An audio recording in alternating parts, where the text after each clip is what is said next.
Ladies and gentlemen, we are live. Oh my God, Billy TKO. Is that you?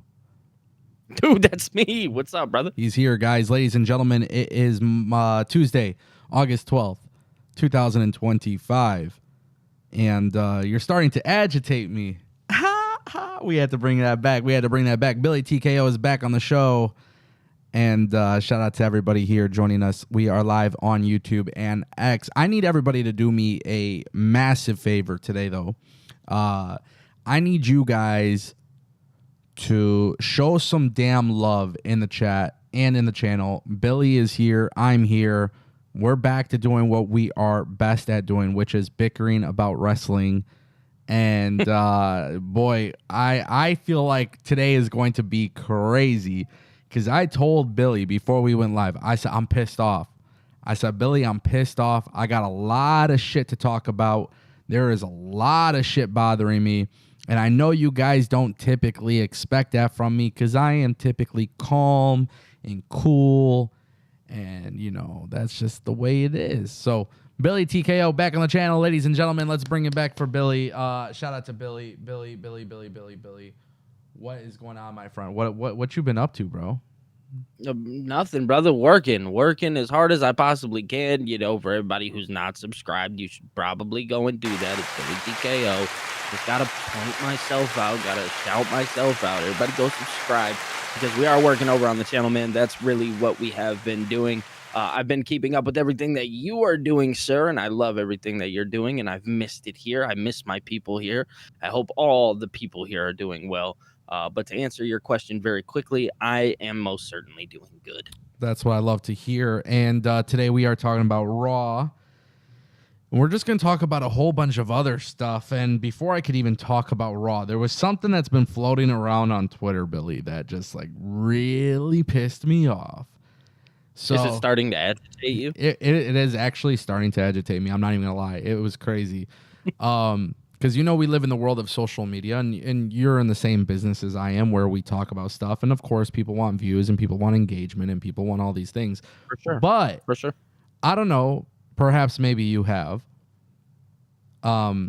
Did you see the clip of that dude on TikTok? He was talking about who has the best spear. And his response was Jey Uso. I don't think I did see that. Okay, no, I did not. Okay, so this clip went viral on TikTok and Twitter, and basically it's like a podcast or whatever, and the dude says that Jey Uso has the best spear. And I just wanted to say how ridiculously dumb the internet wrestling community has become. Because I don't know about you, but I sure as hell think Jey Uso has actually one of the worst spears in professional wrestling. And I'm getting so goddamn tired of the spear being moved. Goldberg, Roman, Jay, I mean, pretty much every single other person. Charlotte, who else uses a spear? Ricky Saints. I mean, everybody. Yeah. It's a overly used move that once was very protected and is no longer protected. Yeah, and the fact that you have, I mean, so many spears happening in a match, it's just crazy. But Jey Uso does not have the best spear. By the way, how could I forget Braun Breaker, who has arguably the greatest spear in professional wrestling history? Everybody be doing a spear. Christian Cage, Edge, I mean, holy shit, dude. It's just too many spears. Yeah, dude, there's so many people that do the spear. It's an overly used move for sure. Yeah, so you didn't see the clip, but I'm telling you, that clip pissed me the fudge off.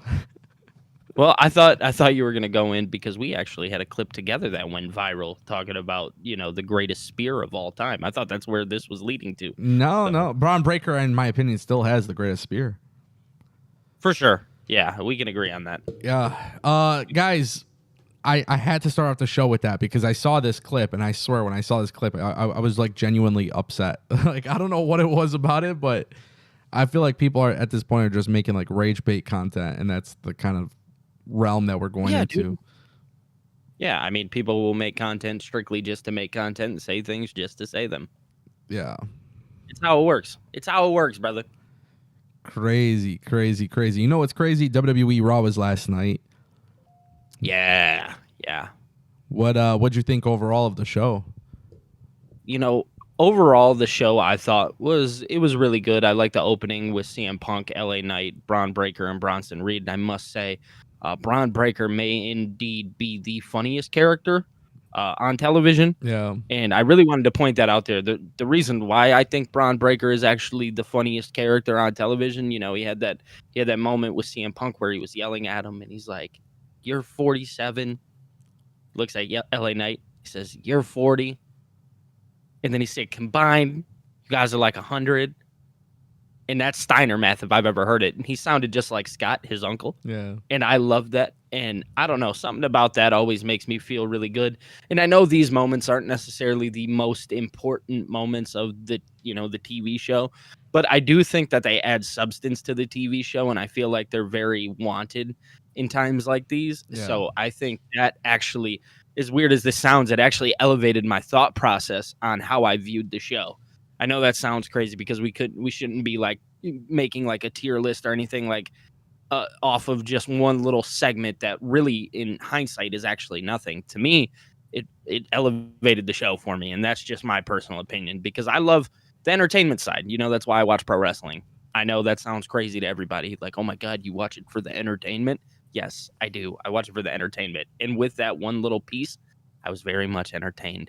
So count me in. Well, so yeah, no, dude. Overall, thought the show was good. Yeah. So here's the thing that's interesting is because you mentioned that little tidbit kind of changes your views on the show. But what's really interesting too is last night was such a wrestling heavy show. There was some really good pro wrestling, and yeah, pro wrestling is cool, and the moves and the acrobatic stuff is cool, and I like that stuff. Don't get me wrong, but you gotta pop me.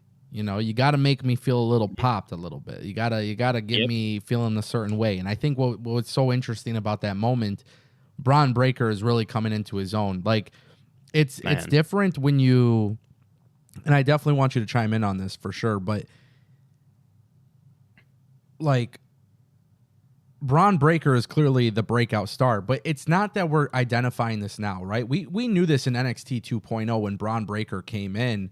And him and Carmelo Hayes was holding it down over there. Like, we knew, like, these two guys were the future. But Braun Breaker now comes to the main roster, and it's like you don't have to rush him into the world title scene. But the fact that he comes out here every single week, he's associated with the biggest act on WWE Raw, and then he throws in the 40-year-old, 47-year-old Steiner math thing. It's like this dude gets it. Like, he's a great performer. He's a great heel. He's going to make for an amazing babyface one day as well. This guy is not only going to be the future of the business, we've always known that, but I think what we're seeing with Braun Breaker, especially with his age, is going to be far more superior than Roman Reigns and John Cena when they were the guy. Yeah, I mean, I can't necessarily disagree with you in any statement that you just made because I actually agree with you 100%. I think there's obviously resemblance of what they're doing with Braun Breaker. Again, to me, I've said it numerous times over on this channel. It very much feels like the Batista Triple H thing, right? You got Seth Rollins playing that role. You kind of have Braun Breaker playing that Batista role. Now, if they go about it that way, then that'll obviously, clarify my opinion. Now, whether that is true or not, and if that's the route that they go, we don't know yet. But regardless of the fact, I do think that he is going to, when you talk about like, just what he is going to be able to accomplish. Yeah, I fully agree with you. I actually think he will accomplish more than the Roman Reigns of the world, the John Cena's of the world, even the Seth Rollins of the world, right? Yeah. Like, he has everything. He has the package. I mean, that is a guy that I'll even go as far as saying a year or two from now, is going on ESPN and he's talking about football. Obviously, he has that football background, played for the Baltimore Ravens. He's going on there. He's talking about football. He's carrying the championship around with him.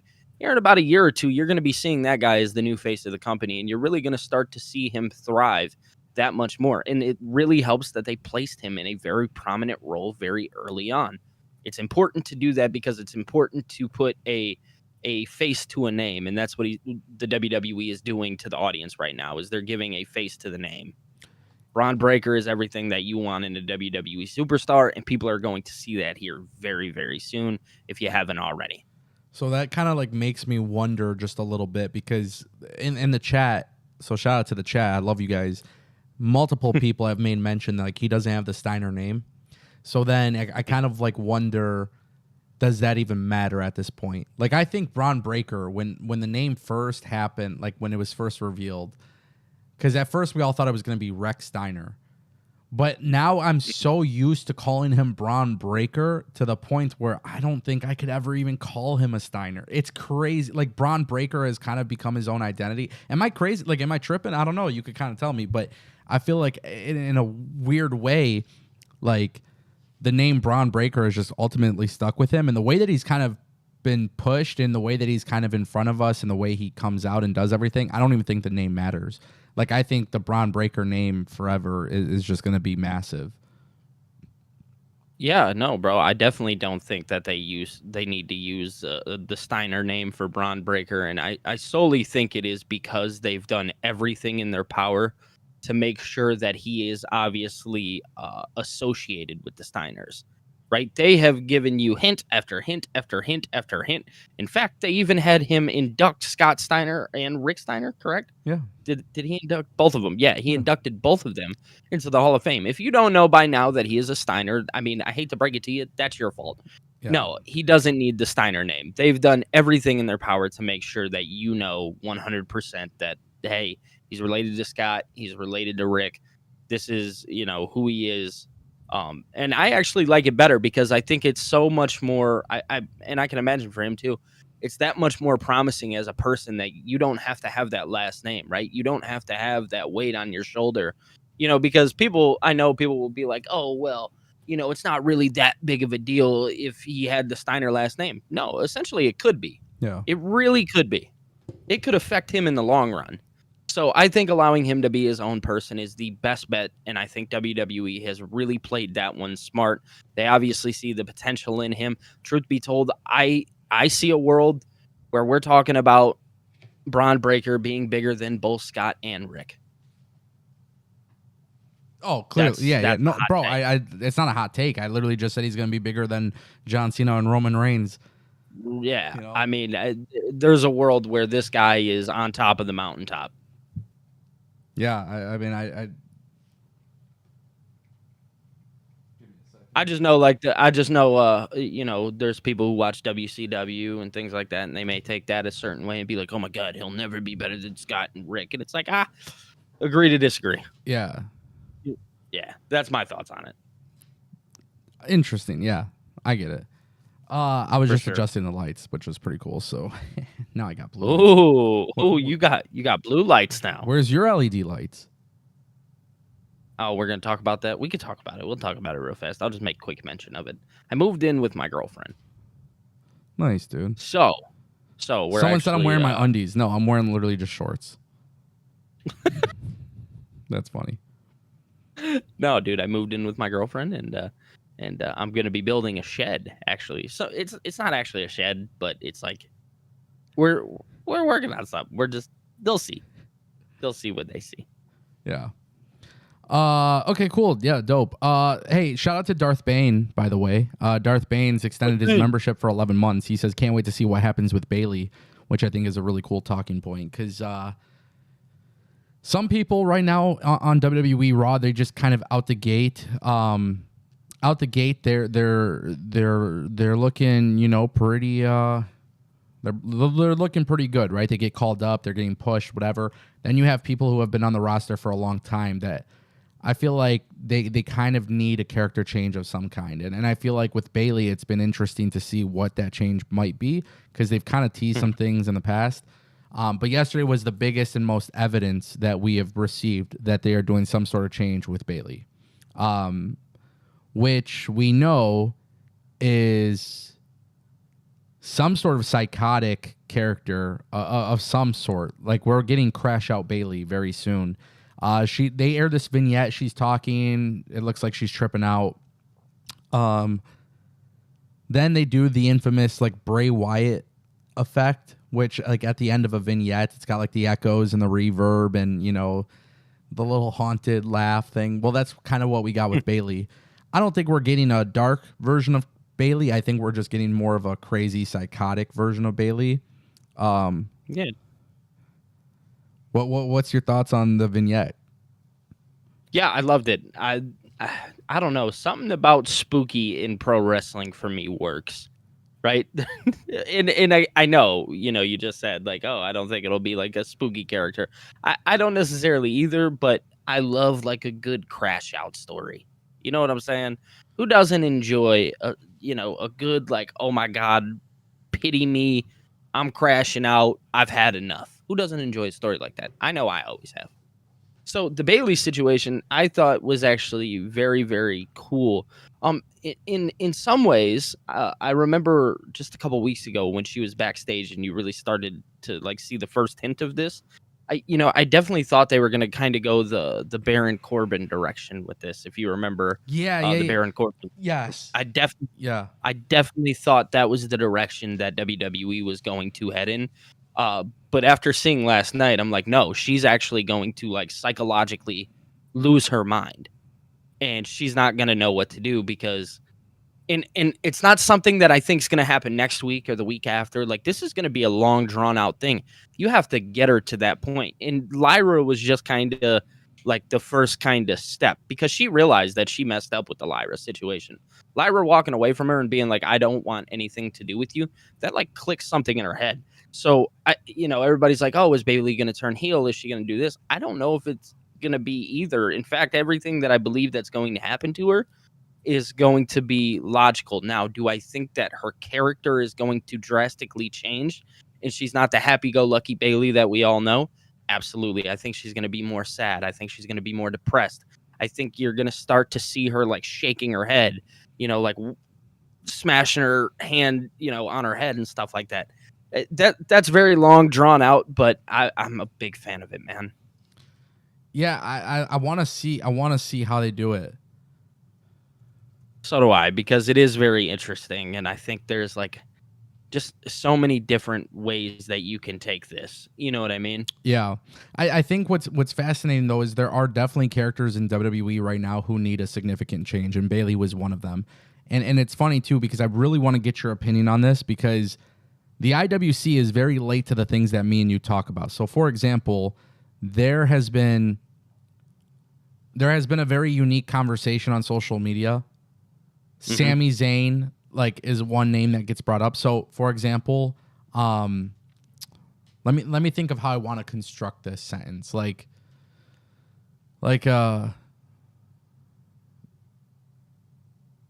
WWE could very well ruin Sami Zayn if they're not careful here, because there's a lot of talent who are having that, where they've been on the main roster for so long. We need to see some change.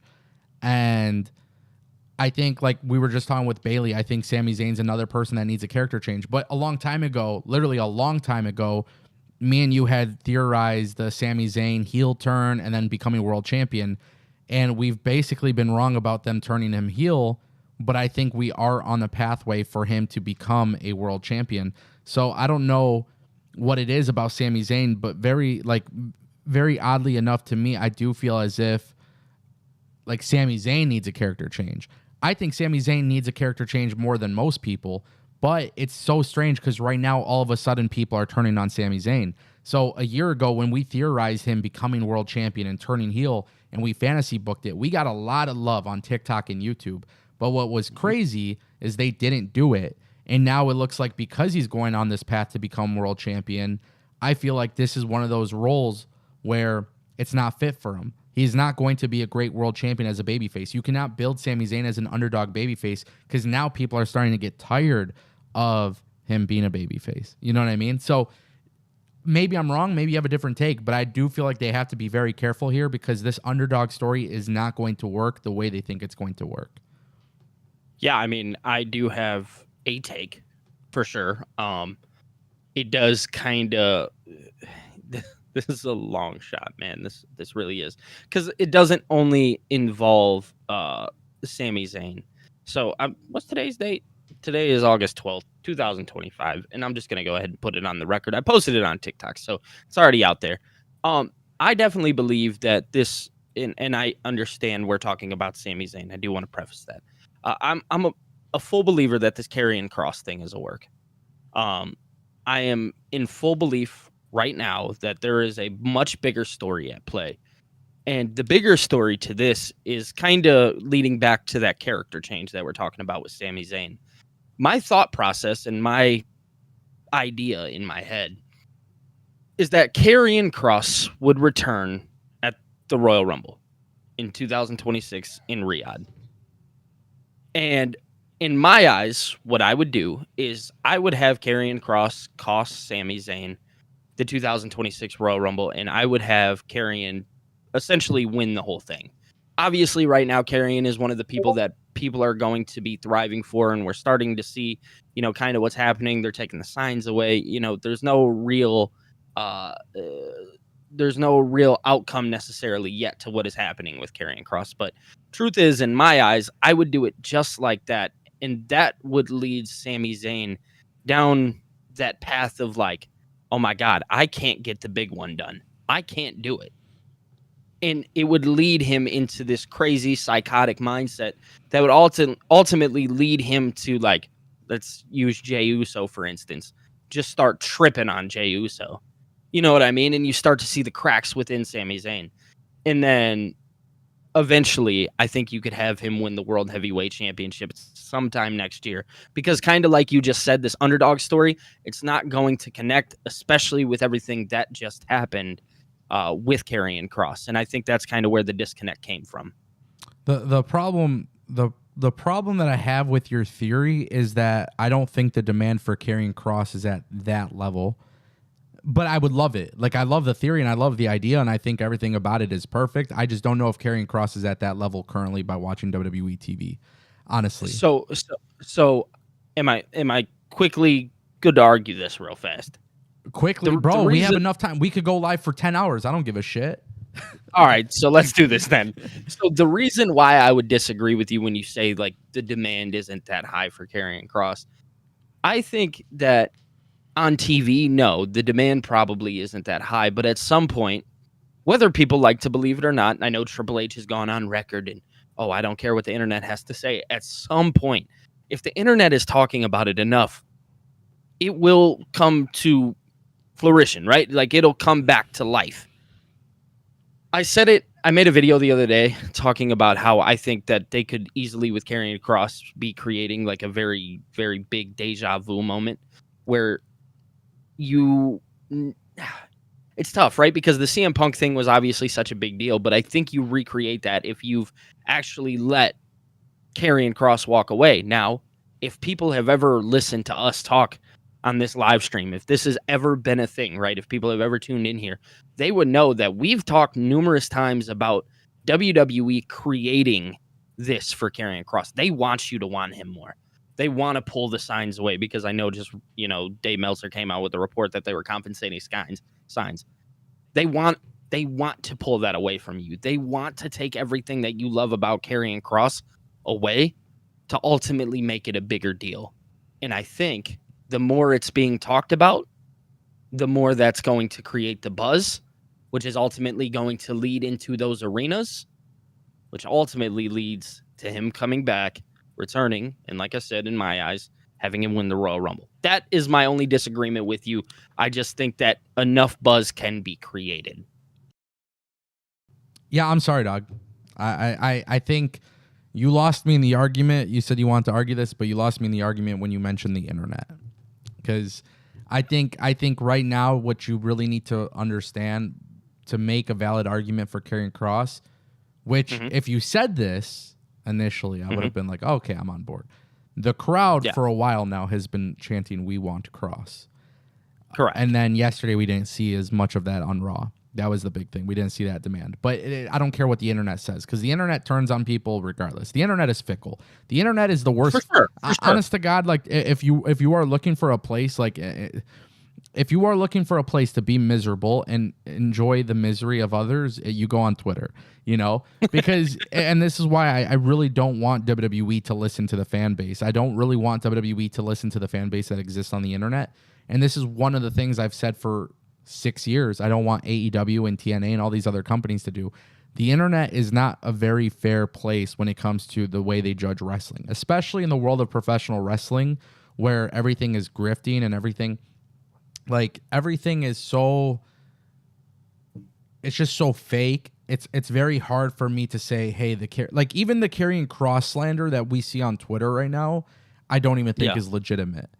And I don't think it's legitimate because before they were in WWE, there was a lot of people clamoring for Kerrion Cross to join AEW. So the thing about your theory is cool, and I love your theory, but it needs to be in a way where Kerrion Cross makes such big waves where when he does return to WWE, because I do think it's inevitable he returns, but for him to return to WWE, it has to be a massive, massive program.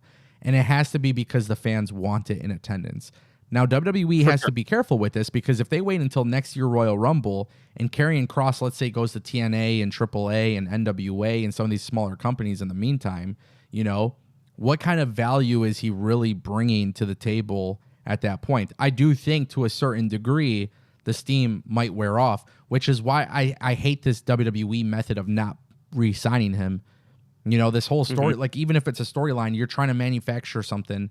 If that's what they're doing, you know, I feel like in a way they're kind of fucking themselves. I think WWE is definitely fucking themselves, because you got to remember it's the crowd who they pay for the tickets that are asking for Cross. Yeah. You know, so that's what? True. And are those same people watching Pro Wrestling Noah or AAA or any of these other companies? I don't know if that's necessarily the case. But if they were watching, I think then that would help their case. But anything he does outside of WWE, I don't think matters, because I don't think those WWE fans genuinely give a fuck about anything else. And I will tell you guys, I will be relatively clear on this, because I tend to see a lot of people talking about this, you know, with my TikToks or with my YouTube clips and stuff. I genuinely don't give a fuck about AEW anymore. Like, they lost me. It's like official. Like, they genuinely lost me. I could tune in a little bit here and there. I don't care. I'm not reviewing the shows because I don't want to review the shows. I don't care what person out here on the internet or in the wrestling community tells me that AEW is cool. I'm not even hating on AEW. God bless them. I never want to see them go away. It's just not a product for me anymore. It lost me. And I also don't have enough time to cater to AEW to watch every single show. It's one of those things where, like, I genuinely want every company to thrive and be successful. I don't want to watch every single company that exists. And right now, for WWE fans, whatever, with your theory, with like Kerrion Cross, it requires people to watch other stuff, which is great for the industry. I don't know if these other fans are going to be doing that. I think people who are buying tickets to WWE are so much like, dude, I want to go to a WWE show. I want to bring my kids to a WWE show. I want to bring my girl to the WWE show. I don't think these people are thinking, okay, let me go out of my way to go watch something else, you know?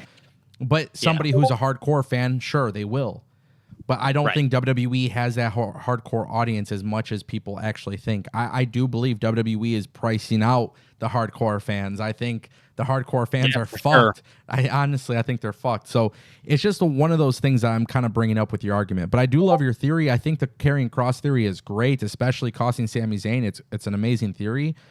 And what's cool about it is I think it turns Sami Zayn into an amazing character change. The problem with your theory is that today it's August 12th. The Royal Rumble is not until next year. That's a long time to wait. Will the steam have worn off with Kerrion Cross? I don't know, but wrestling fans are very quick to move on. Yeah, so I guess with my take, that's the one thing that, you know, if, again, we talk about manufactured, if it comes down to it, do they have that same type of energy that maybe they had with Punk with Kerrion Cross? That's to be seen, and we don't know yet. Yeah. I do want to, excuse me. I do want to shout out the chat. We have everybody in here. Shout out to Phil. Shout out to Chris. Shout out to Nets fans. Shout out to everybody joining us live on YouTube as well as Twitter, x.com. The only two places you can watch the Angle Show. Maybe we'll bring it to Twitch too, but I don't really care about Twitch either. We're also live on Billy's TikTok and Billy's YouTube channel, correct? Yes, sir. I just want to give a big shout out to everybody watching over on TikTok. I see Shadow1. Thank you for the follow. Guess Who Isaiah. Let's see. Adam, how are you, man? That guy, Sean. My boy Nate is in there. Who's this? Nomading. That's a name. Just want to give everybody a shout out over there who's watching, man. Appreciate you guys being here. Jenna, I see you over there. The man Spider-Man. Yeah, man. Yeah. That man Spider-Man's in there. Shout out to Spider-Man. Shout out to all you guys watching across all the platforms. We appreciate it. I want to give a shout out to everybody here. And then just as a reminder, if you guys want to support the show, super chats are always a big win. They definitely help out the channel, and they're definitely appreciated. So if you guys do want to drop a super chat, we have a super chat goal active. It means that we will read your questions or comments. Whatever is in the super chat, we read it, we talk about it. Especially with last night's Raw, I think there's definitely a lot of talking points. But I kind of want to switch gears, and there's other stuff about Raw that I want to talk about, but there's something that I want to switch gears to, because in the title of my stream, it does say, is Triple H exhausted? Now, I think a lot of people are expecting me to just glaze Triple H 24/7. I think a lot of people don't even listen to my criticisms to WWE because they just, it goes in one ear, out the other. But I am at the stage where I just have to be very adamant about this. There is something about Triple H in the way that he books men versus the way that he books women. And I can't believe I'm saying this, but for the last few months, I feel like WWE has honestly kind of fucking dropped the ball a little bit with the men compared to the women. I feel like Evolution was proof that they were doing a great job with women, but even following Evolution, they've done a great job. So we talk about the Bayley character change. It's needed, but they're working on something pretty fucking cool. I'm pretty excited about it, right? Then we're in a situation where I know people are going to hate on Maxine, but the stuff with Maxine, Natalia, and Becky is pretty cool. It's working. The stuff with Roxanne and fucking Io Sky, awesome. And then you also have Kabuki Warriors teasing a breakup, and then you got Rhea getting in the mix. There's so much cool stuff that is happening there. However, the problem that I'm having is this main event scene. And I know this is really going to be a hot take. Honestly. Okay. I think Triple H is exhausted. I don't think Triple H knows how to book the men's main event division on Raw. And it's not because of any other reason than 2 weeks in a row, we are ending the show with a DQ finish. And listen, Jey Uso, LA Knight, CM Punk, Seth Rollins, cool. It's going to be great. But the idea that 2 weeks in a row, we're basically getting the same thing to end the show on Netflix is not getting me more excited for Clash in Paris. It's not getting me more excited for this World Heavyweight Championship picture. Why?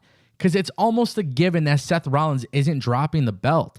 So now we're getting these finishes where it's DQs, and I understand why you do disqualifications, and Triple H has been far better than Vince McMahon with that kind of stuff, but 2 weeks in a row, this is how Triple H is booking the main event.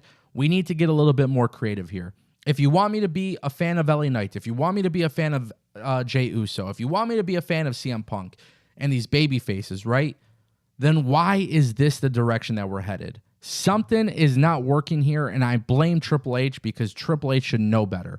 There is no reason why this World Heavyweight Championship picture 2 weeks in a row should be the same thing over and over again.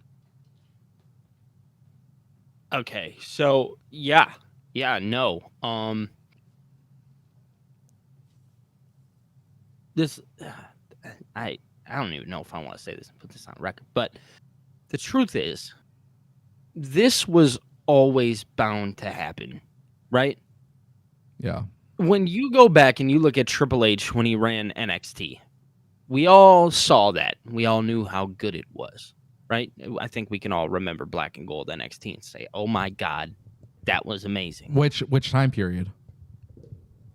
Just very much. Let's say, we'll go 2015 to 2019. That 4-year period. Johnny Gargano's, the Tommaso Ciampas, ass. the guy, the Adam. What did you say? Ass. Ooh. Ass. Oh. Okay. All right. Hold on. Let me finish my take. Hold on. Fuck your take. That shit was ass. That ruined NXT. 100%. Brother, I'm on record saying this. When? I ain't never heard it. 1,000,000 times. With you, I've said this. No. Brother, are you serious? Listen, let me explain something to you, okay? I know you've talked about like the independent wrestling side coming in and being, what's the word that I'm looking for here? Like that was one of your least favorite times because you always enjoyed the character development side. Nah, listen, NXT died. But ass is crazy. After Samoa Joe came to NXT, so we had a lot of people seem to forget this. So Hideo Itami, Finn Balor, Samoa Joe. Yeah. That era, after that era ended, and then all the fucking indie guys just immediately, like it was. Dude, it used to be just a couple indie guys coming in, and then it eventually became fucking every indie guy coming in. It ruined it. Okay, well, you're of the minority in this. Of course, I'm in the minority, but I'm yeah, right. Yeah. I'm right So, though. you're what? I'm right. Okay, so there's no factual evidence to clarify whether Ango is right or not. So truth is, that time period, that time period of NXT, a lot of people were very excited because they seen the way Triple H booked all of those guys. They were like, "Oh my God, look at how amazing Triple H is." You have to think in NXT, there was a lot more free reign. You have to understand, like, if I'm not mistaken, he built a lot of his team, and a lot of his team catered to him. Now, coming to the main roster, you're now dealing with a new set of team, right? Your team next to you isn't the same team that it once was. Barely different. So you have a lot of barely different though. But yeah. But different enough to understand that people have different heads. And even one or two different heads can change the trajectory of the way a wrestling TV show is perceived. For instance, I really watched that Unreal show and seeing the way Ed Koskey really played like a part in how things maneuvered. I never really knew that. I'll be honest. I'll go out and say it. I never truthfully knew that. But at the end of the day, that one person can really change the mind of somebody else. So I think Triple H, while yes, exhausted, I also think has a billion people in his ear, and he has to go with what may potentially be right in his mind, and it has to be potentially right in 5 other people's minds.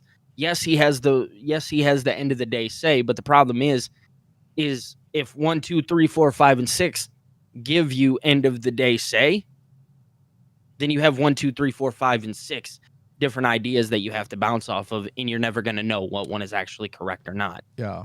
That's the problem here. So yes, I do agree with you. I do think he is exhausted. I think regardless of the fact he always knew how to book the women because that's what he thrived on.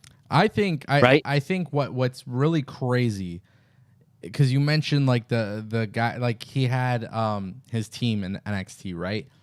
Yeah. And the teams, it's not that. I think there's a fundamental issue. So I see some people in the chat, they're like, Ango's rage bidding. No, I'm not. I've actually said this a million times on my channel. I've said this live. The best times of NXT was literally 2012 to 2015. I think yes, after that he has said that. I know for a fact. Yeah, I think after that time period, I feel like then they started bringing in too many indie wrestlers, and then it was starting to get a little too big for its own good. Once that started happening, it became less about development of talent and then more so, hey, let's take indie guys and get them into the WWE way of doing things, which I didn't necessarily like. Now, the truth is this, though. When you look at the way Triple H booked NXT, and this is the biggest issue, Triple H was always a great booker in terms of like the surprise elements, in terms of the teasing things, and the little details mattered. But Triple H's biggest issue in NXT as a booker was he was constantly relying on those things that would literally be it's identical to what Tony Khan does with AEW. Honestly, I'm going to put together these big matchups and these big feuds.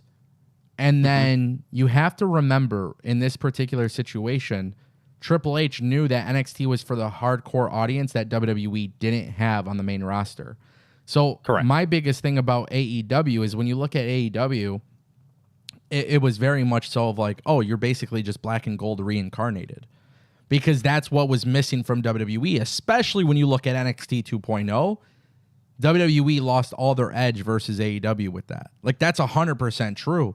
Because WWE, what made WWE, like, somewhat cool in that era that you talk about is the fact that, it's the fact that he had the Johnny Garganos and the Adam Coles and stuff like that. So, for me personally, I don't think when you look at Triple H under that era, I think Triple H had a set of guys that he was willing to use that he knew he would get a big reaction from the crowd.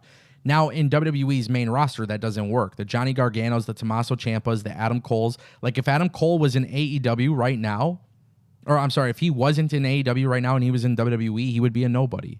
He would be a mid-card act. 1,000,000%. The only way Adam Cole would have ever been a big deal on the main roster was 2018 if they brought the Undisputed Era to the main roster, and then Triple H was the booker at the time. But Adam Cole at this stage of the game would be a nobody because these indie guys aren't the type of market that WWE is pushing. So even when you look at like, if you look at the average person on WWE television right now, yeah, they might have some sort of indie background, but the reality is they are molded the WWE way. So Cody Rhodes did become an indie guy, but look at Cody Rhodes today. He is very, very, very, very WWE-esque. The suits, the sponsorship, the promo, and everything like that. What you see with Cody is he's a WWE guy. He is a John Cena, Roman Reigns, Seth Rollins, Braun Breaker, Bronson Reed. All of these guys have conformed. Many of these talents have been conformed to the WWE way of doing things. And when you look at NXT and what it became after 2015, where it was just a whole bunch of indie guys, a lot of storylines, people forget about this. And that's why, like, if you guys think I'm rage baiting or you think I'm just spinning a hot take, go back and watch, because you could still watch it on Peacock and whatever. But you can go back and watch the storylines, and almost every major storyline was a tag team. Oh, my best friend. We were best friends. We were really close, you know, and then somebody turns on somebody else. Those stories didn't really have that much investment into them. I don't have an issue with Triple H booking. I don't hate Triple H as a booker. I don't think there's a honeymoon phase for Triple H booking. I think Triple H is the most consistent booker. I also think Triple H, if I've never said it this way before, I will say it now. Triple H is also the least exciting booker, meaning a lot of what he does is compelling through the small differences, and he gives you breadcrumbs every week until you get the payoff. So I think Triple H is very, very good at being a consistent booker. But Triple H is not going to always knock your socks off, and that's okay, because I'm not personally watching for that. I'm personally not watching for that. But for example, like a great example to cover to make my point is like Sheamus and Rusev. Like, it's not that exciting of a feud because it's not for a title. It's not some like marquee main event match. But each week they are doing such a good job of writing this in a way that has me invested. So yesterday, watching Sheamus and Rusev brawl has been so fun to watch because it's the little things that Triple H does. And then you add the element of Sami Zayn in the mix, right? So that's how I know Triple H is such a great booker, is because the little things matter. I think in AEW, they do more exciting matchups. I think AEW might have the more exciting, you know, the promos where somebody does say the fucking F word, you know, or like they do something where like they're willing to kind of break the barriers of things that might be deemed acceptable or not. I think WWE plays it very safe, and I think WWE doesn't have that wow factor that other companies do have. But I think Triple H is such a consistent booker of telling a story that the stories end up being a lot better. But if you start watching Triple H, and it's why I said is Triple H exhausted, you see the DQ finish 2 weeks in a row. It's like, bro, you had Roman Reigns get written off TV. Then you put Roman Reigns on the cover of the Clash in Paris poster, and then we don't have a follow-up to Roman Reigns. Oh, but instead we get Jey Uso in the Fatal 4-Way match. Okay, maybe we have Roman versus Bronson Reed. That's fine. But we didn't get that. Instead, we got 2 weeks of the same ending. It becomes tiresome. And I think that's probably Triple H's issue. Honestly, I'm thinking that's Triple H's biggest issue, because I'm noticing that is a major, major problem for me. And it's checking me out. It's checking me out incredibly. Not for any other reason than you have 4 of the big stars and they're popular, but when you do the same thing 2 weeks in a row to end the show, you're going to become exhausted. I'm exhausted. So if I'm exhausted, then you clearly have to be exhausted because you didn't come up with something more creative than that. Exactly. That means you're throwing the same thing at a wall because last week it stuck. It's going to stick again this week. Yeah, I get it. I mean, you couldn't have really said it any better. I really have no true argument to this because in a lot of cases, I really do agree with you, especially as a constant watcher, right? I can understand, if somebody was popping in, maybe I watched this week and, 3 weeks later I tune back in. I just need to help, quick catch back up. Yeah, I think it would work then. The problem is if you're a consistent watcher like myself and maybe like yourself, at the end of the day, it's going to be hard because we're going to be the ones that notice the cracks, right? Yeah. We're going to be the one that notice like, oh man, like something isn't hitting here. Like you talked about the DQ finishes. Like, I hate to be the bearer of bad news. That reminds me of Vince McMahon TV. You know what I mean? Back to back and how you use them. I always thought there was. I never hated the DQ finishes, if they were warranted and if they had sense with them. Yeah. You know what I mean? My problem with DQ finishes were how often that they happen trying to protect somebody. I think it should only be used under the aspect of legitimately trying to protect somebody, and like a win here for somebody, like just a straight win, makes no sense. So that exhausts me as a fan. I don't necessarily like seeing that. And yeah, man, I mean, I really don't think that you could have said it any better. Yeah. Well, I appreciate that. There's more that I Of want to course. say, but we do have some super chats I would like to get to. Darth Bane kicked us off with $1.99. He says, if they have a draft, should Rhea go to SmackDown? I don't think Rhea will go to SmackDown because I think Netflix personally wants Rhea, but I would not be opposed to them making some switcheroos. I definitely think WWE is at the point of switcheroos right now. I think we are in need of some call-ups. But if Rhea did go to SmackDown, I would like it if Rhea went to SmackDown as a heel. Actually, in general, I think Rhea Ripley should turn heel in general. But I would like the idea of her going to SmackDown. I also know this is going to be a crazy idea.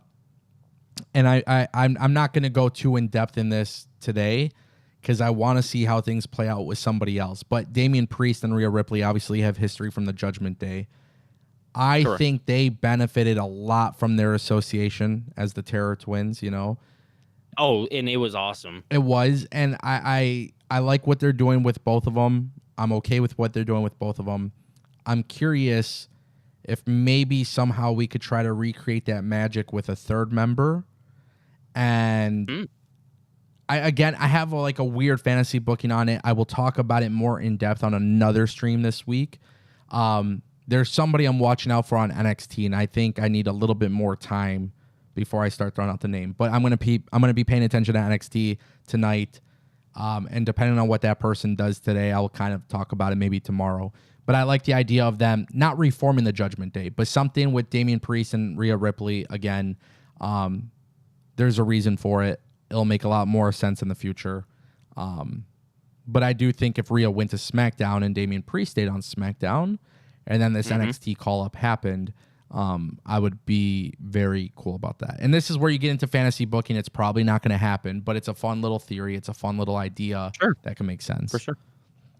Yeah, I mean, I'm interested to know who your name is, so I'll be waiting on that. But yeah, no, I actually agree. I do think we're in the level of needing to shake things up as soon as possible. Things are starting to feel a little stale. I'm not sure if they'll do a draft. I really don't know at this point. It's going to be first week of September, I believe. First week of September. Okay, so that's coming up soon. Good. A guy like Gunther needs to go to SmackDown very badly. Yeah, just a whole bunch of people need a little bit of change. I mean, that's and I think that'll, when we talk about, the exhaustion, being exhausted and stuff like that, I think that would fix it. I know that it's crazy because it's just one person. Yeah, on different shows when you have different things and new ideas form, things of that nature, your mind becomes a little more creative when you have different things to use. I do think that could, I'm not saying it would fix it all, but I do think it could fix a certain level of it. And yeah, I would, a shakeup's needed. One thing I will say too is, with WWE, I feel like this summer has been a really good summer for WWE, which is different because I feel like summer is usually slower for WWE in terms of, the big moments or big stories and stuff. I feel like they're firing pretty well across all three shows, really. But I think WWE doing the draft later this year kind of hurt them in the process because they could have actually done a little bit more with the shakeup. But it's okay. I think maybe that'll make me even more excited. This is going to sound crazy. This is more of a personal note, but I'm actually fed up with summer. So I'm ready dude, me too. I'm ready for fall weather, winter weather. I'm ready for hoodies and joggers, apple orchards, and I'm ready for that. I'm so tired of the summer right now that I'm actually which is crazy because I thrive in the summer. And I literally said this in the winter. I'm I can't wait till summer. Maybe it's the best part about maybe it's the best part about Michigan because you do get all 4 seasons. But lately, just the weather has been crappy. Our air quality is terrible because of the wildfires in Canada. Like, I don't know what it is. So me personally, I'm just like kind of looking forward to cozy weather, cozy clothes, watching WWE and NXT and SmackDown. And listen, I want to be very honest with you guys. Me talking about my Triple H is kind of dropping the ball thing right now. It's not a permanent feeling. It's just 2 weeks in a row of getting the same shit. It's just kind of annoying. But ultimately, like even when I said earlier, like I don't fuck with AEW anymore. I think I don't fuck with AEW anymore because I sit there and I fucking talk about it with people, and anytime I offer one little criticism, people get pissed off at me. But if I sit down, lay down in my bed with my head elevated and I'm watching AEW, it's fine.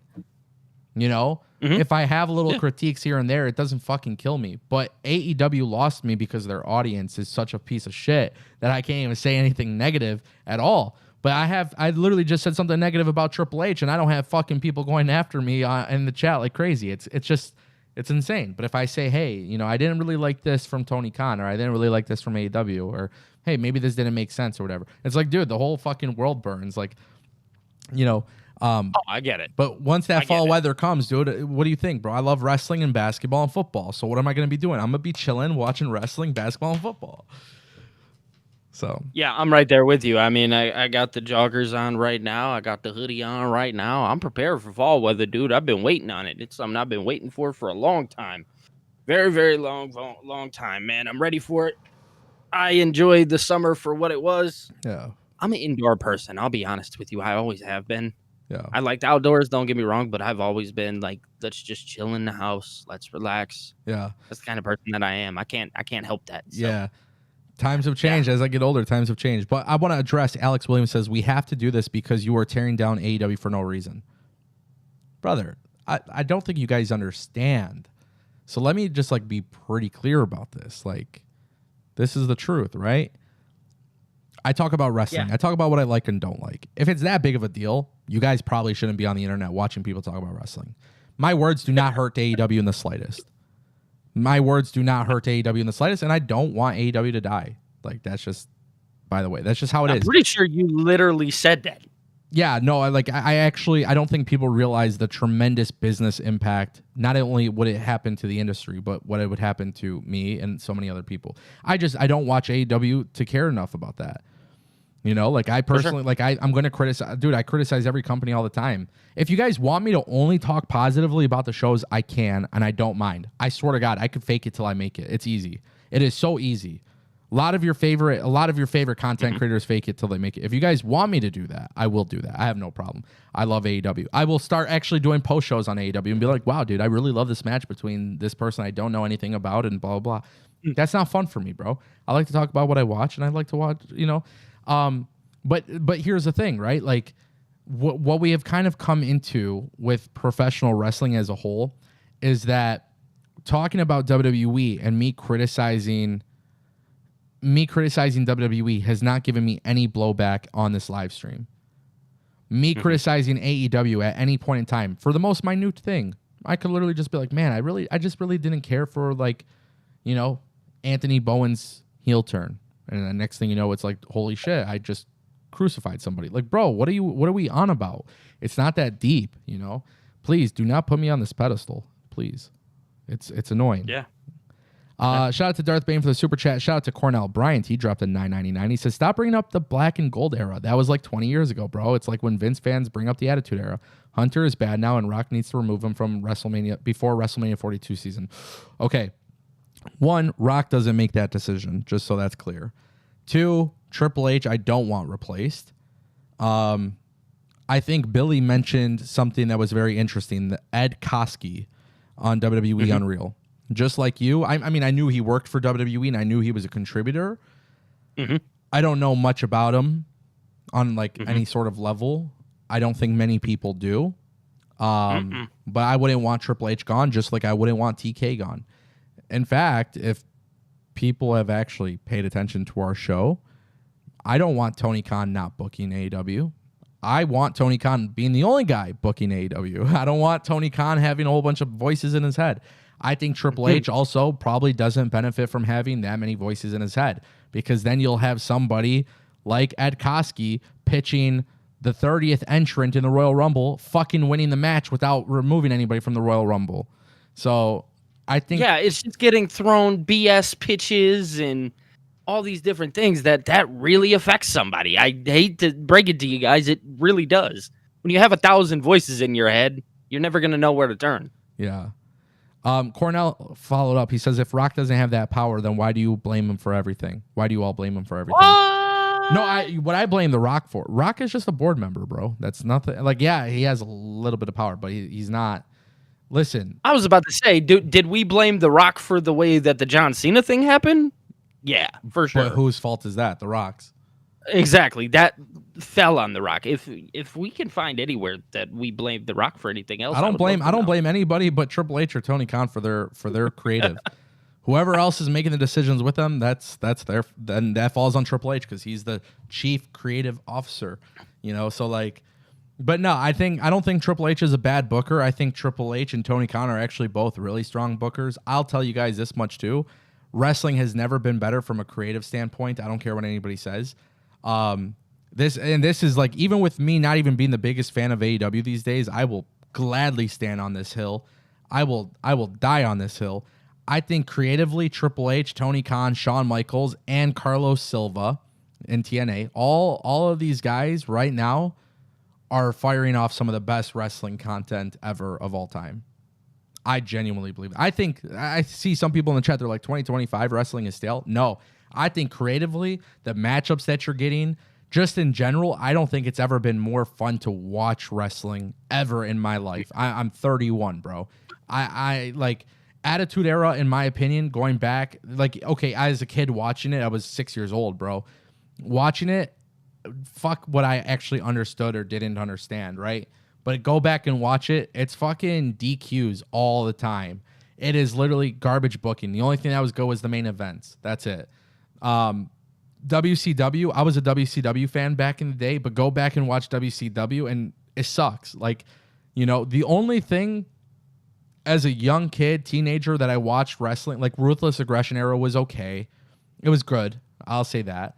But I loved watching Velocity and Sunday Night Heat, and I loved watching TNA Impact, 2004, 2005, 2006, 2007, ROH back in the day. It was good. But I think right now, when it comes to all the big potential matchups, like, bro, we're going to get Okada and Swerve in 2025 at Forbidden Door. I don't care what anybody says. Even for me, who's checked out of AEW a little bit, you don't think I'm going to watch Forbidden Door and watch this match? Come on, bro. Like, two of my... I'm watching that. Yeah, like, I have to watch it. There's certain matches on the card I'm not going to want to watch, but like, that's a match I have to go out of my way and watch. That's going to be amazing to watch. Guys, this is going to be a fucking crazy ass thing. I'm not happy with how we're getting there, but you think I'm not excited to watch LA Knight in the World Championship picture with Jey Uso and Seth Rollins and CM Punk? Obviously, I know. Four-way is going to be nice. Yeah, like, I think it's going to be very fun to see how they book this. Okay, Logan Paul versus John Cena. I know, hot take, it's Logan Paul, but I'm geeked for it. Yeah, that's tough. Everybody knows that's tough. If you don't know that that's not tough, you're lying to yourself. Yeah, man. And you're dating the hate. Yeah, I just think right now professional wrestling is best that it's ever been. But guess what? Just because it's the best it's ever been doesn't mean it's like it's literally that. It's shielded from criticism. Yeah, the only thing I fucking miserably hated in the year of 2025 was Death Riders, and I still hate Death Riders. And I will always hate the Death Riders. Yeah, because it was such like we talk about like real go away heat. That was it. Yeah, that was it. But I love NXT right now. I love TNA right now. TNA's on fire, man. Yeah. But just going back to the super chat, though, I do think I agree. Stop bringing up the black and gold era. I think it's hard to bring up the black and gold era because I think people don't know the timelines of it. But I do think, especially once it became an indie fest, it really started to suck. I think that's when Triple H was not that fun of a booker, to be honest. So I'm just throwing it out there. And no, Rock doesn't have the power to remove him. That's not going to come from The Rock. I'm not saying The Rock doesn't have influence to remove him, because I'm sure every person who's a board member, everybody that's in the company. But WWE is kicking so much ass that, like, it's not a subjective thing, by the way. This is not a subjective thing. It's not an opinion-based thing. The product is so hot, and WWE is doing all of these massive things that they're not going to make a change. But if you want them to, if you don't like Triple H, I highly recommend do not buy merchandise, do not buy cable packages, do not watch, do not turn it on, do not even engage with social media posts, do not watch podcasters, do not do any of those things. If you genuinely don't like it, like, honest to God, if you really want them to make a change, that's the only way it's going to happen. And it doesn't, and that doesn't matter if it's Triple H, Tony Khan, Carlos Silva, whatever it is. If you want a company, if you want a company to make a change, you literally have to boycott it. And not only you, but you have to have 1 million people boycott it. And it's just not going to happen, bro. Like, I'm not naive, I'm not ignorant, but I do think Triple H has a good grasp on things. I don't think Triple H is perfect, but I do think the product speaks for itself, and people are still buying tickets and they're still going. I think a lot of people saw Triple H and he had the influence. Okay, it's like Bobby Roode is working as a producer, and William Regal's helping out, and Paul Heyman and all these guys. I think a lot of people saw Triple H come into the main roster and it's going to become black and gold. You don't want that. I promise you guys don't want that.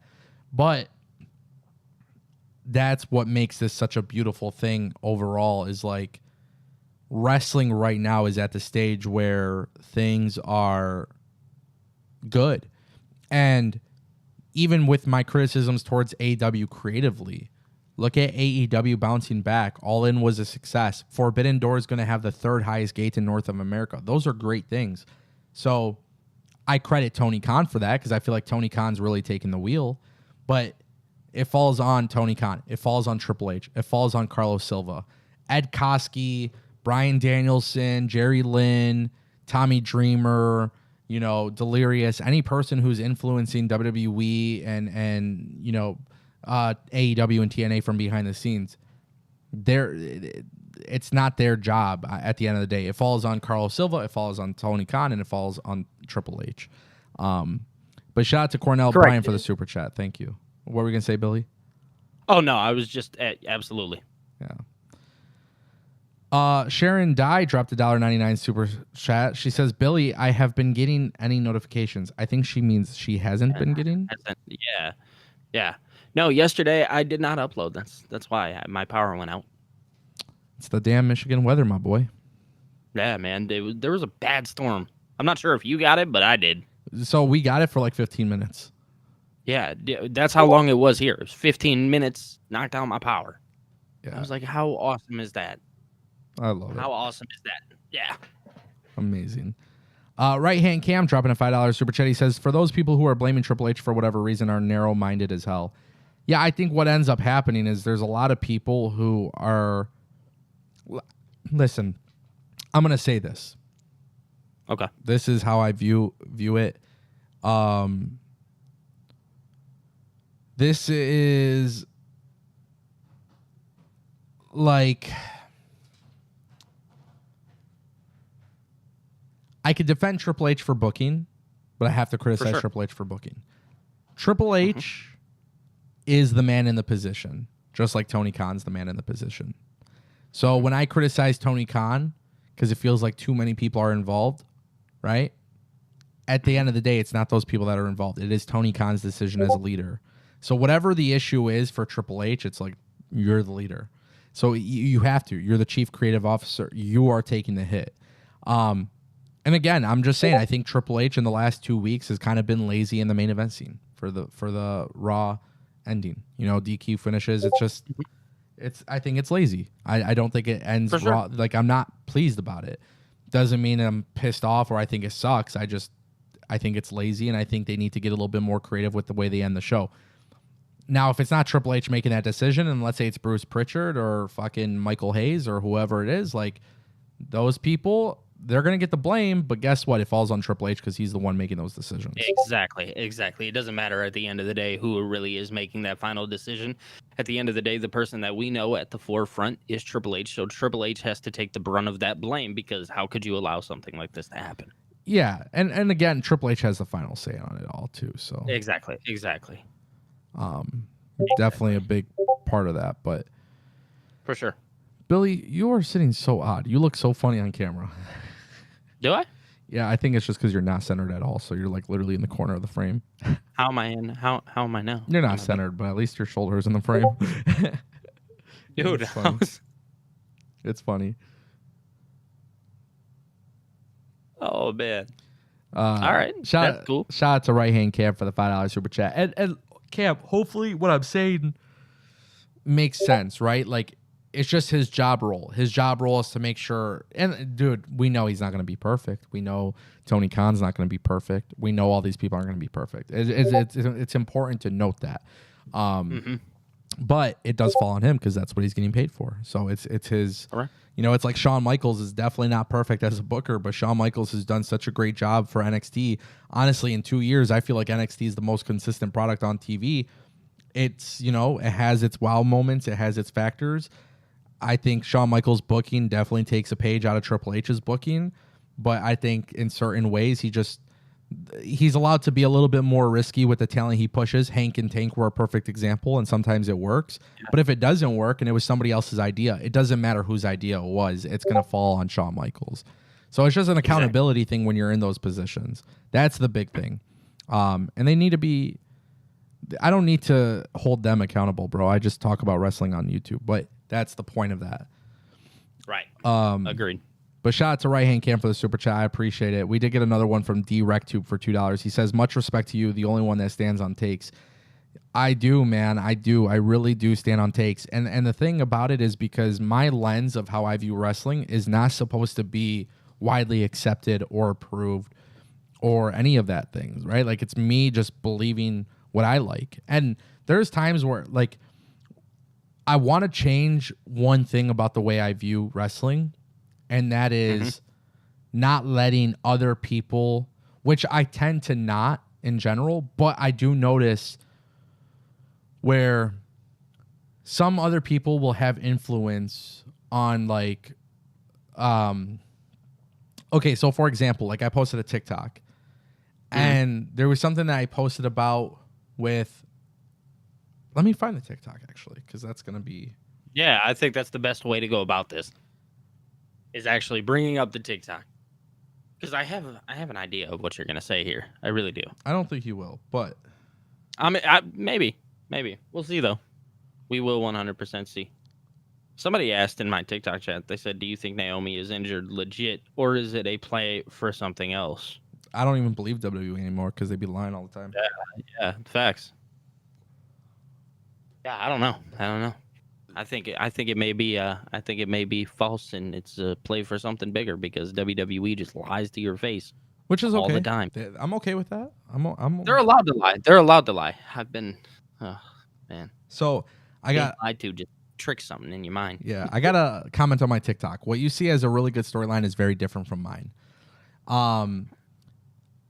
And then you have people who will say like MJF should have left instead of re-signing. MJF is being wasted in AEW. My TikTok is the real reason why MJF left the Hurt Syndicate. It did over 50,000 views, and there was a very big response from the viewers on TikTok. So when I say one thing I would like to change is sometimes I'll read comments where people will say something, and it doesn't differ from my opinion, but they kind of skew it in a way where it's like it makes me think, okay, this would have been dope, right? So, for example... Yeah, they offer influence. Some sort of influence. I always believed in my heart that MJF going to WWE would only excite me for the simple shock factor. But watching MJF in real time on AEW, I know deep down in my heart, and I've said this a million times, I don't think he should ever really leave AEW. You know what I mean? So I'm trying to get away from people like in a split second getting me to think, oh my God, this would actually be... That's one thing I want to change. I see what you mean. Yeah. No, that is not at all what I was expecting you to say. But I get it. Yeah, like that's the way I kind of want to change things for myself, because I feel that's probably the biggest area in which I see myself having like just comments or tweets or something influencing me a little bit, where it's like, oh, this would sound really cool in the moment, but that, like, when you think about it deep down inside and you think about all the factors, you know, it wouldn't The be. reality of it. It's Yeah. the reality that it sets in at some point. Yeah. Yeah. And I think but here's the thing that's tiresome about the wrestling industry too, is like, I'm really tired of, because I don't personally like to partake in this, and you've never seen me do this, but I can't imagine going into somebody else's live chat or like Twitter account and tweeting people, like jumping into replies, trying to convince you to like something else. Yeah, dude, I've always found that weird. Like, why are we protesting on something, so that it doesn't need to be protested on? Like, dude, I'm not a fan of something.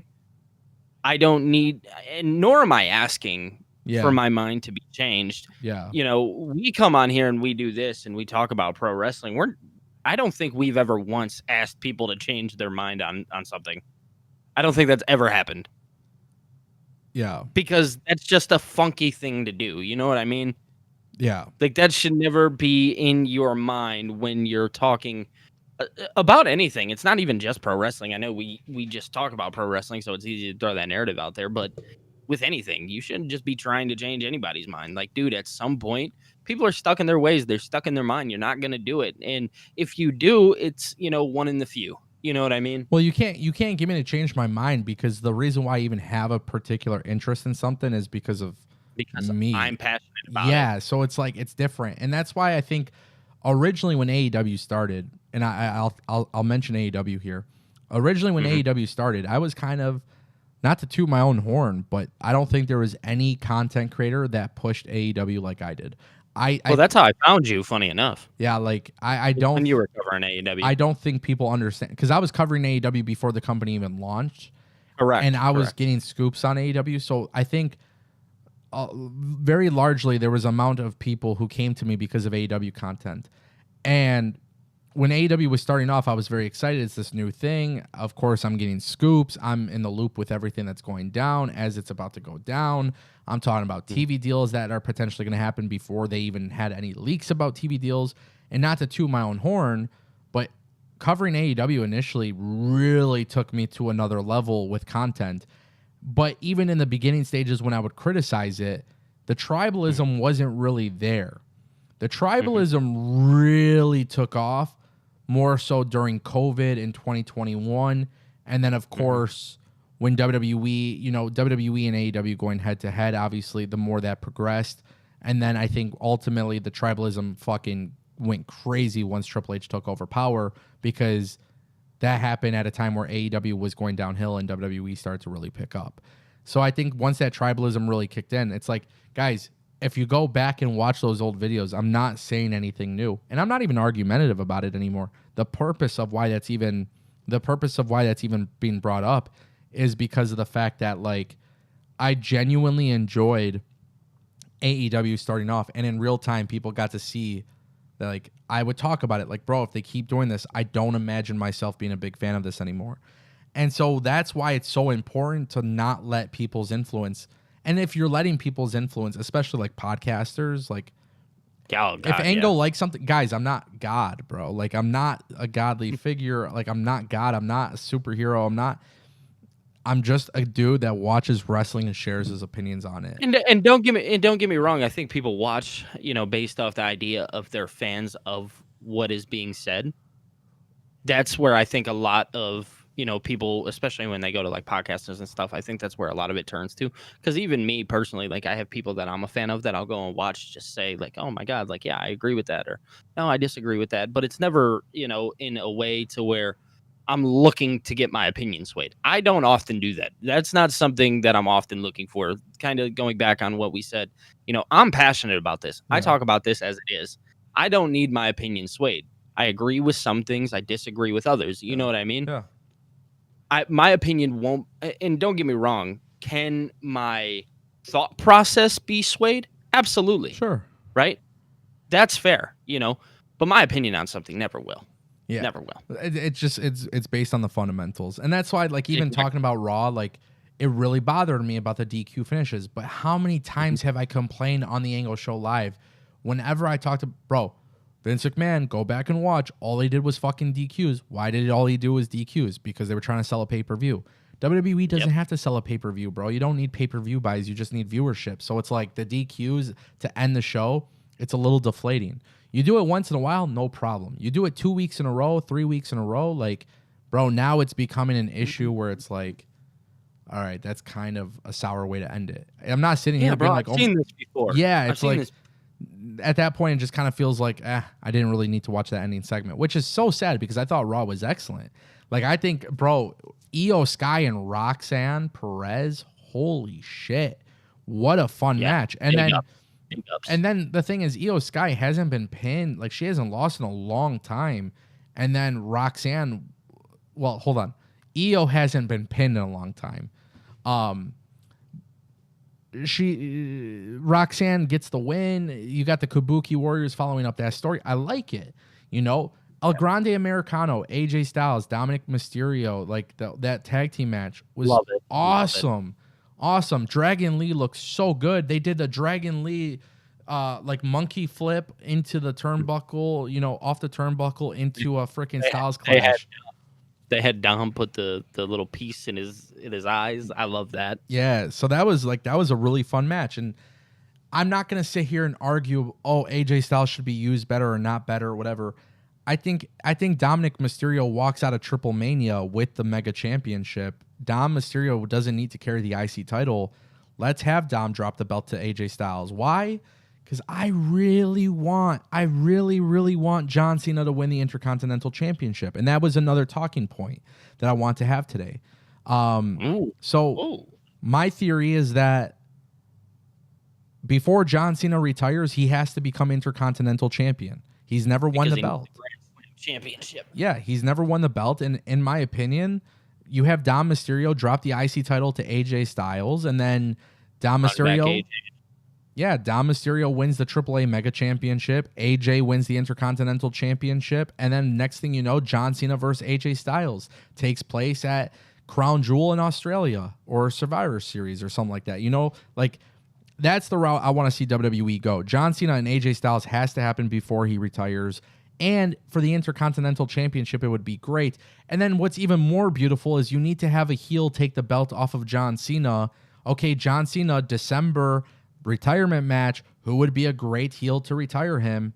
I know it's kind of boring to say Braun Breaker because he was Intercontinental Champion, but it wouldn't be a bad idea, right? And I'm sure there's other heels, and I'm sure you guys could tell me who you think should take the belt off of him. But if my theory is right, I think that would be a great exit strategy for John Cena. And on top of that, Dom Mysterio isn't hurt by it at all because of the feud with AJ has been relatively awesome to watch. But Dom Mysterio is going to become the face of AAA Lucha Libre, you know? Yeah, man. So this is funny. Number one, I love the idea of John Cena winning the Intercontinental Championship. Fun fact, like I don't even think that crossed my mind.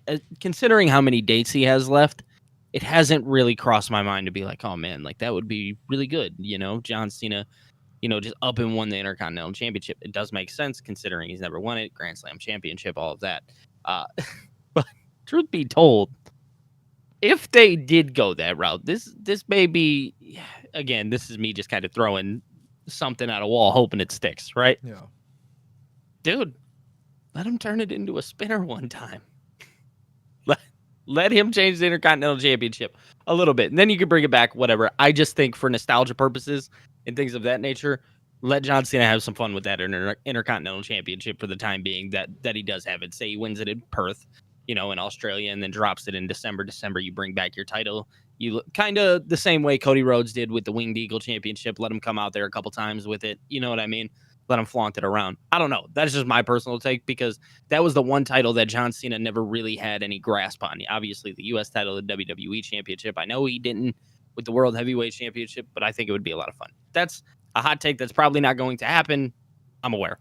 But ultimately, kind of going back to what you said about, you know, who, you know, talking about Braun Breaker potentially winning it. You know, another person that crossed my mind was Rusev. Rusev, I think, would be a great person. Like, there's obviously retire so many John names. Cena though. There's so many names that you could throw out To there. I'm not saying retire that John Cena, it has to be a rising star.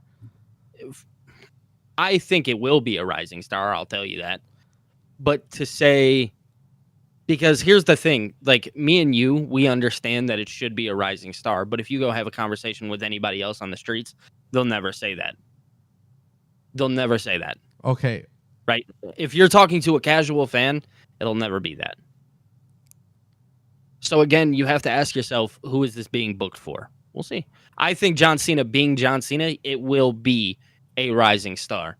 But there's a world where it could be somebody like Rusev. Yeah, it shouldn't be Rusev. It needs to be a rising star. So the only two people I could think of that would be really good would be Braun Breaker. And I know this is underrated, but Carmelo Hayes. Carmelo Hayes was actually the person that when it comes to rising stars, I'd actually prefer him over Braun Breaker, because I think Braun Breaker is already on like this great trajectory. I mean, don't get me wrong. Would I love to see him and John Cena? Yes, I would. But at the end of the day, I think Carmelo Hayes actually fits that role a little bit more, considering right now he really has nothing going on. And I think with a draft coming up, you could shake things up and you put Carmelo in that title picture alongside John Cena. I think it would be great. Yeah, it could be. That's the way I'm kind of mapping it out. Somebody in the chat, I think it was Brian McHattie, he said, is the AJ Cena match compelling enough and worth one of the last few Cena dates? Yeah, honestly, I do. Yeah. I think John Cena and AJ carried the company for a little bit of time back, 2016? Something like that, 2016, 2018? 2017, it might have been. I think you have to. I'll tell you what, AJ Styles gave John Cena his best match of all time. In my opinion. Interesting. I don't know, maybe. There's a couple John Cena matches that really stand out to me, but yeah. That AJ one, just the one at the Royal Rumble, it'll always stand out to me. It's one of my favorite matches of John Cena's. Yeah. I think this Cody John Cena match was one that really stood out. What was crazy is my brother, he grew up watching wrestling just like I did, obviously. Mm-hmm. He is a lapsed fan. There's no way to get him back. He watched WWE Unreal, and he told me, he's like, honestly, he's like, I was so intrigued by watching it. So he's like, I really love the show. He's like, I thought it was a great show. He's like, so I decided to watch SummerSlam. And he watched SummerSlam, and of course, him knowing CM Punk and Seth Rollins, like, he enjoyed that. He thought that was cool. He thought the TLC match was cool. He hated the Wyatt Six. He did not take them serious. He thought they were just like, he's like, what the hell is up with all these people that just wear costumes going to the ring? None of them feel legit. Yeah. And then he goes, he's like, it's very hard to do that. But then he brought up he goes, I really like Dominic Mysterio. He's like, I really like that kid. Like, you could tell he's going to be a huge star. And then the final thing he said was Cody Rhodes and John Cena was absolutely incredible. This is a guy who hasn't watched wrestling since 2013, 2014 NXT. So when I had that conversation with my brother and he was talking about it, I was like, bro, those are all valid, because if you want to take wrestling serious, like, yeah, that is the way to go about it. Yeah. That match is a very, very good match to start off. I mean, obviously, everything was in that match. I seen somebody, I can't remember who said it, but somebody said that it felt like an apology for what happened at WrestleMania 41. 100% it felt like that, yeah. Yeah. And I very much it was, you know what I mean? And I think they wanted to rewrite that wrong, which is really cool in my opinion. So yeah, I mean, that's a very solid match. I think it's so fresh in the mind right now that I think I can love it right now, because I'm not going to be one of those guys to be like, oh, well, in 2 to 3 years, we're going to look back and it's going to be the greatest match that John Cena ever had. I don't know if that's the case, but I do understand how good it is right now in this moment. In the moment, that match was amazing. Yeah. And I think in years, we will 100% look back at it and be like, man, top 5, top 10, whatever. It will go down as one of John Cena's greatest matches of this period. You know what I mean? Say last 5-10 years. I agree. Love it. Yeah. Yeah, I can't complain about that. Shout out to everybody in the chat. Darren Buss dropped $1.99. He says, hi, Ango and Billy TKO. That was his comment. Hello, Darren. Hey, Darren. Thanks for the super chat, brother. Yeah, man, a lot of interesting stuff. Today was a little bit of a fun time getting back into the swing of things. Yeah, dude, that conversation felt real natural today. You gonna be back tomorrow? Yes, sir. I'll be back tomorrow. Ladies and gentlemen, that is it for today's Ango show. Ango and Billy. Make sure you guys check out Billy at Billy TKO. My name is Ango. You guys can follow me everywhere as well. We will be back tomorrow. Thank you all for watching. Are you doing a watch along tonight for NXT? I believe so, yes. Okay. He believes so. We'll find out. Believe so. Not 100%. We'll find out. All right. Ladies and gentlemen, that's the Angle Show. Make sure you guys tune in. We'll be back tomorrow, 12 p.m. Peace.